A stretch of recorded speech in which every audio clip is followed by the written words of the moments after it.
Al-Quran, Al-Quran kebesaran Allah, putih cahaya petunjuk ilahi. Ayuhlah, hayati hikmah kalamullah, fahami kitab mulia yang indah. Dalam Adik dan Al-Quran.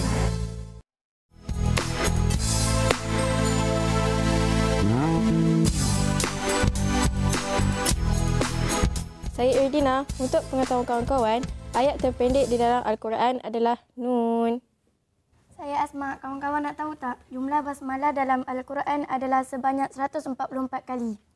Saya Iman. Info hari ini, surah yang tidak dimulai dengan basmalah adalah surah At-Taubah. Saya Batisha. Kakak nak tahu tak, jantung Al-Quran adalah surah Yasin. Saya Fatimah. Mesti kawan-kawan tak tahu lagi kan? Mahkota dan keindahan Al-Quran adalah surah Ar-Rahman. Saya Salwa. Kawan-kawan nak tahu tak, surah yang memiliki 2 basmalah adalah surah An-Naml. Assalamualaikum warahmatullahi. Waalaikumsalam, Ustaz. Macam salam nak bagi raya pula kan, pagi raya. Okey. Kita bertemu kembali. Terima kasih kerana masih setia bersama kami Saban Pagi setiap Isnin hingga Khamis pukul 8 dalam rancangan Adik Dan Al-Quran.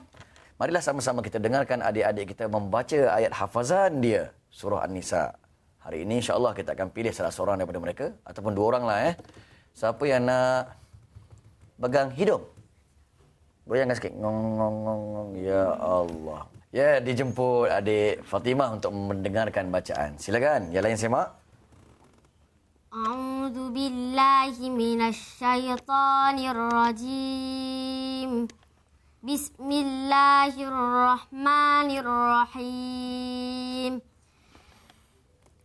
Wa atun nisaa saduqatihinna nihlah fa in tibna lakum an syai'in minhu nafsan fakuluhu hani'an mari'a. Masya Allah, panjangnya bagus, keyakinannya mantap, jelas pun jelas. Tapi bunyi tu,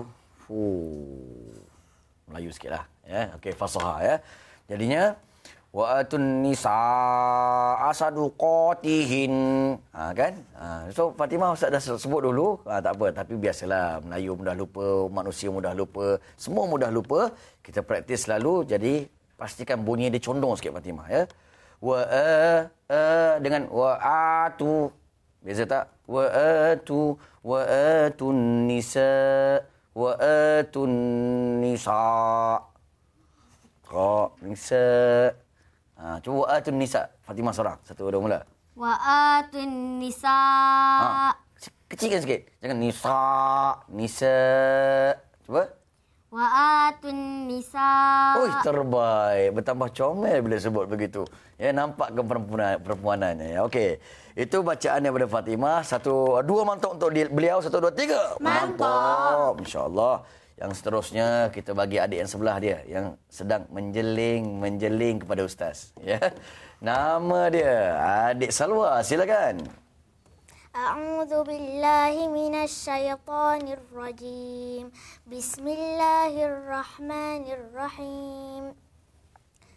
Wa atun nisaa saduqatihinna nihlah fa in tibna lakum an syai'in minhu nafsan fakuluhu hani'an mari'a. Ya. Bacaan yang baik juga daripada Adik Salwa, bagus. Ya, cuma nampak macam tergesa-gesa sikit ya. Kalau boleh sebutir sebiji ya. Ayat yang keempat ini, tajuk yang kita akan kaitkan pada hari ini, Tullabi. Naam. Insya-Allah berkaitan dengan mas kahwin. Tentang apa? Mas kahwin. Kahwin je kerja ya. Itu sebab cerita tentang wanita ya. Okey. Dalam bahasa Arabnya, mas kahwin ni adalah mahar. Apa dia? Mahar. Ada setengah kat dalam ayat yang kita baca ni dinamakan nihlah. Apa dia? Nihlah. Itu kesemua membawa maksud mas kahwin. Apa dia? Mas kahwin. Dia juga termasuk sebahagian daripada ibadat yang diwajibkan. Ibadat yang diwajibkan. ada qalqalah tu. Ya, maknanya bukan main-main punya mas kahwin, mesti dan wajib ada. Kalau tak buat berdosa ke tak berdosa? Berdosa. Dosa itu masuk wajib. Bila wajib tak tinggal, tak buat berdosa. Bila berdosa, Allah murka. Bila Allah murka, masuk neraka. Bila masuk neraka, padan muka. Itu sipir yang mudah. Itu masuk wajib. Okey. Kemudian terkandung juga sebahagian daripada rukun nikah. Rukun apa? Nikah. Nama bahasa Melayu apa dia? Kahwin lah. Ya, okey. Itu saja simple present tense kan. Tasbih. Subhanallah. Tahmid. Alhamdulillah. Takbir. Allahu Akbar. Tahlil. La ilaha illallah. Ketika itu suami wajib memberikan mahar dia kepada isterinya secara rela, tidak ada paksa. Bukan dia nak orang kata bayar isteri dia. Seperti mana orang kata, lebih kurang macam pelacur je ustaz, nak bayar-bayar mana pula? Kalau nak bayar harga manusia, terbayar tak harga manusia? Mata pun sebiji berapa? Kalau orang derma organ sambut curi bayi, bakar bayi, kadang-kadang ambil pula organ bayi, dia nak ambil sebiji mata je berapa? Sebiji jantung je berapa? Kan? Buah pinggang lagi berapa? Terbayar tak oleh kita biasanya? Tak terbayar oleh kita manusia. Maknanya, bukanlah itu yang dimaksudkan untuk membayar harga wanita, tetapi memberi penghargaan kepada mereka. Memberi apa? Penghargaan kepada mereka. Ya. Tasbih. Subhanallah. Kita akan berehat seketika dan akan melanjutkan bicara kita selepas sahaja daripada ini. Jangan ke mana-mana dalam rancangan Adik Dan Al-Quran. Terima kasih, syukran. Thank you very much kerana masih setia bersama kami dan adik-adik di sini dalam rancangan Adik Dan Al-Quran. Takbir. Allahu Akbar. Tahlil. La ilaha illallah. Mahar kahwin terbagi kepada dua. Kepada berapa? Dua itu yang pertama, mahar mithil. Sebut. Mahar mithil. Yang kedua, mahar musamma. Sebut. Mahar musamma. Mithil ni diambil daripada kata bahasa Arab. Mithil sama. Sebagai contoh, bini dia, dia kahwin dengan isteri dia. Kebetulan yang perempuan ini dah ada adik yang kahwin sebelum ni. Adik dia maharnya lebih kurang RM300.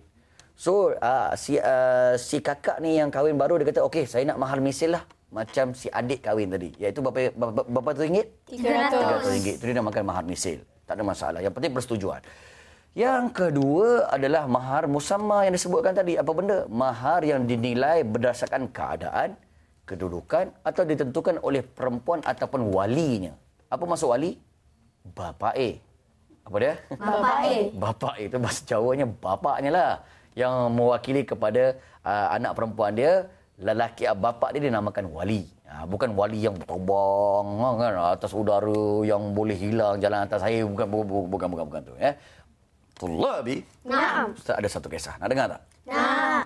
Kisah kepada seorang tabi'in. Tabi'in ni sahabat lepas sahabat Nabi, tabi'in. Iaitu zaman selepas sahabat Nabi. Dia sempat jumpa Nabi tak tabi'in ni? Dia sempat jumpa siapa? Sahabat-sahabat Nabi. Ya, dua mantap untuk Fatimah. 1, 2, 3. Mantap. Gegar sikit. 1, 2, 3. Mantap. Ya Allah. So Fatimah, semangat sebut nak kahwin. InsyaAllah doa lah nak kahwin. Okey. Selepas itu adik-adik, si Sa'id bin Musayyab ni, dia ada seorang anak perempuan. Anak perempuan dia cantik, lawa, bukan setakat cantik, menarik, tertarik. Kau memang debom, kulit mulus, pulus. Kemudian bukan sekadar itu, baik agamanya. Paling faham Al-Quran. Paling faham hadis di zaman tu. Bagus tak anak Sa'id bin Musayyab ni? Bagus sangat. Tiba-tiba zaman tu dia punya Perdana Menteri namanya Amirul Mukminin Abdul Malik bin Marwan. Siapa? Abdul Malik bin Marwan. Itu kira macam ketua Amirul Mukminin, ketua kepada orang-orang mukmin ketika itu seluruh dunia, namanya Amirul Mukminin. Malik bin Marwan. Dia ni ada seorang anak. Putera mahkota dah panggil lebih kurang ya. Putera mahkota dia nama Al-Walid bin Abdul Malik. Al-Walid. Ya, siapa dia? Nama anak dia? Al-Walid bin Abdul Malik. Al-Walid. Al-Walid ni tiba-tiba Perdana Menteri Malik bin Marwan ni dia propose kepada Sa'id bin Musayyab, aku nak kahwin dengan anak kau, lawa tu, boleh tak? Tiba-tiba Sa'id bin Musayyab dia tunduk, tapi dia kata, minta maaf, saya tak boleh terima lamaran ni. Saya sebagai penjaga kepada anak saya rasa minta maaf sangat. Secara baik menolak lamaran. Boleh tak macam tu? Boleh. Ketika itu dia marah, Sarip Abdul pun buat onar. Macam itulah juga dengan Abdul Malik bin Marwan. Dia tak puas hati, dia panggil Sa'id bin Musayyab. Dia kata, kau berani lawan aku? Dia sebat 100 kali. Jahat tak jahat? Jahat. Dah tak nak tu tak nak lah. Mana dah boleh basuh-basuh. Fatimah pun tak suka basuh-basuh. Suka Fatimah? Tak suka. Cakap tak suka betul. Tak suka cakap. Tak suka. Okey, tak suka macam suka. Kena 100 kali sebatan ketika itu. Lalu ketika itu pasal apa si bapa dia yang itu Sa'id bin Musayyab dia takut untuk kahwinkan anak dia dengan Al-Walid. Rupanya dia tahu Walid ni kasar. Bukan sekadar kasar, dia suka mengikut hawa nafsu. Kasar dan suka apa? Mengikut hawa nafsu. Suka tak kalau anak kita didera dengan bakal suami yang kasar, lepas tu suka orang kata mengikut hawa nafsu. Suka? Boleh? Nak? Tak nak. Itu sebab tak nak. Akhirnya ketika itu lepas dah kena sebab kena seksa, dia pun larilah daripada Syria, larilah daripada Syam, dia pergi balik ke Madinah. Bila balik ke Madinah, anak murid Sa'id bin Musayyab. Ada seorang yang bernama Abdullah bin Abi Wada'ah. Siapa dia? Ustaz. Ya. Anak perempuan Said tu tak ikut ke? Tak ikut tak? Ikutlah sekali bapak dia. Dia sebab dia kena macam kena boikot dekat Syam, dia ikut sekali bapak dia pergi ke Madinah. Balik-balik tiba-tiba jumpa anak dia. Bagus Fatimah. Jumpa anak murid, bukan anak betul. Anak murid dia Abdullah bin Wada'ah. Tiba-tiba dia jumpa, ya Allah, aku dah lama tak jumpa anak murid aku ni. Kau sihat ke? Sihat. Tapi bini saya dah mati, wahai Sa'id bin Musayyab, wahai tuan guruku, dah mati. Kenapa kau tak kahwin lagi? Saya tak ada duit. Ada 1 dirham, 2 dirham aja. Tak apa, jangan risau. Aku akan, sebagai tok guru, aku akan kahwinkan kau. Iya ke? Betul ke nak kahwinkan? Saya pasrah, dia kata. Tengok, rupanya Sa'id bin Musayyab keluarkan balik anak dia tadi yang tak jadi kahwin dengan Walid. Anak Perdana Menteri tadi. Kata, saya nikahkan anak saya ni dengan 1 ataupun 2 dirham saja. Kau mau? Dia kata, wah, kecil tapak tangan. Stadium negara aku tadahkan. Dia kata, bukan orang kata talam ditadahkan. Dia pun sukalah tok guru kahwinkan dengan anak dia yang paling cantik, paling lawa, paling alim, paling tahu Quran dan sunnah.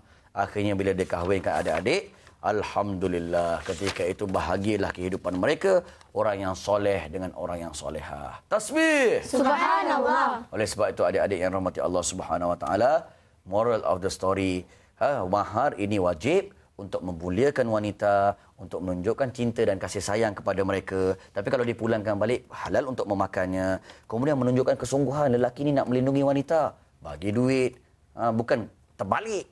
Ini kita pula sedut duit bini. La ilaha illallah. Lepas tu maras, kerja duduk kat rumah. Pun tak nak juga. Dan itu juga menunjukkan tanggungjawab sebagai suami. Itu sebab diberikan mahar ataupun mas Kahwin. Bukan mas Joko. Tetapi yang lebih Nabi galakkan bukan harta, bukan rupa, tetapi ketakwaan dan agama di sisi siapa? Allah. Insya-Allah bahagia dunia, bahagia akhirat. Kita dengar pula pesan Atuk selepas ini. Terus setia bersama kami dalam rancangan Adik Dan Al-Quran. Ya, alhamdulillah dan terima kasih kepada cucu-cucu Atuk. Terima kasih kepada syutuk di luar sana yang Masya Allah masih setia bersama kami dalam rancangan Adik Dan Al-Quran. Masya Allah. Selain daripada dapat faedah mendengar tafsirannya, huraiannya, kita dapat manfaat daripada bacaan Al-Quran. Kan Ustaz Zaman sebut dan tegur soal segi tajwidnya, hukum bacaannya, Masya Allah. Hari ini kita bicarakan tentang tajuk Mas Kahwin. Cuma Atuk nak sebut begini aja ya. Apa yang Ustaz sebut tadi, orang-orang jahiliah dulu, orang zaman Nabi Muhammad Islam dulu, bila mana dia orang masuk Islam, adat jahiliah masih lagi mereka amalkan. Apa dia? Mereka menjual anak. Jual macam mana? Bila anak tu lawa, dia nak kahwin, dia letak mas kahwin mahal-mahal. Agak-agak isu kalau macam Fatimah, berapa mas kahwin? Agak kalau dululah. Dia letak mahal-mahal sebab bapak dia nak ambil duit satu. Yang kedua, orang jahiliah ada cuatuk ya. Kalau sekiranya seorang suami meninggal, siapa yang meninggal? Suami. Sebab orang jahiliah Ustaz Zamir kata dulu, orang jahiliah dia bini dia ramai. Ada yang bini 5, ada yang 10, ada yang 12. Masya Allah, hebat tak? Hebat. Kalau sekiranya seorang suami itu meninggal, kebetulan dia ada anak dengan isteri lain.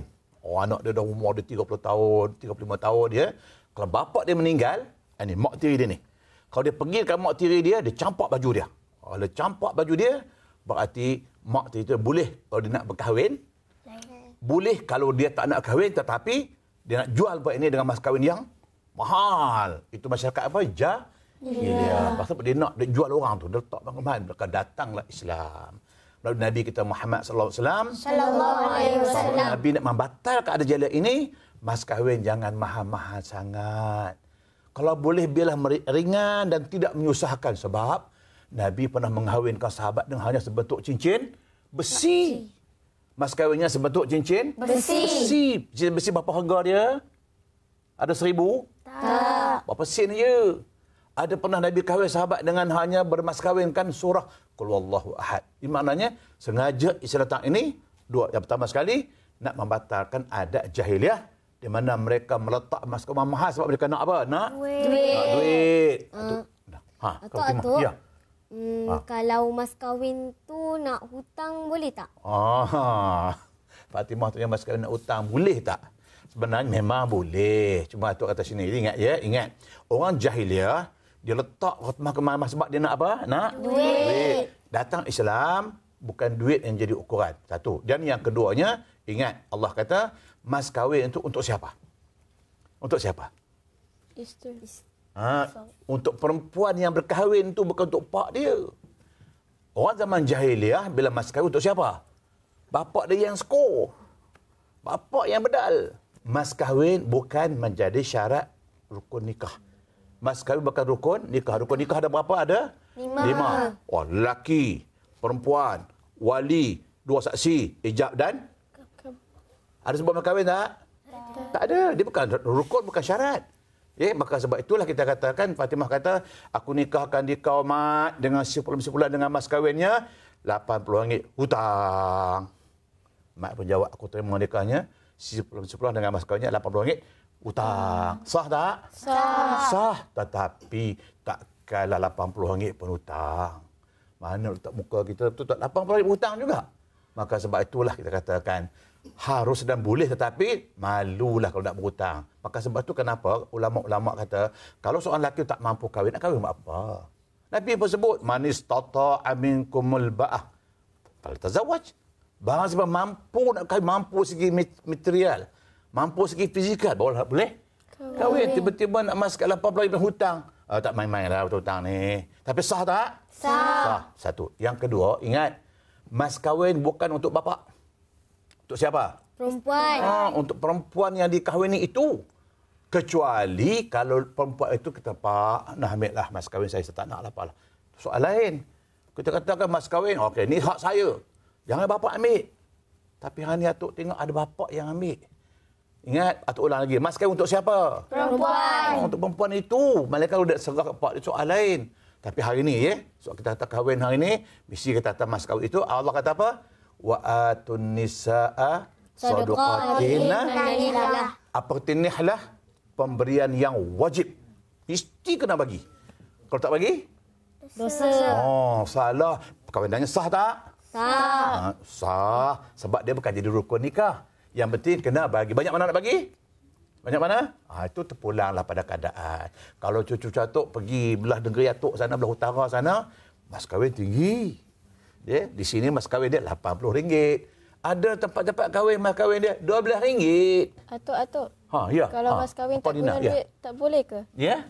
Mas kahwin tak guna selain pada duit. Oh, Masya Allah. Lina tanya lain daripada duit dia. Atuk sebut duit. Orang jelah pun duit dia. Sebab dia kira pulus. Sebenarnya apa yang Nabi buat, seolah nak batal jahiliah tadi, apa? Nabi pernah mengahwinkan seorang perempuan dengan seorang lelaki yang bermas kahwin daripada sebatuk cincin besi.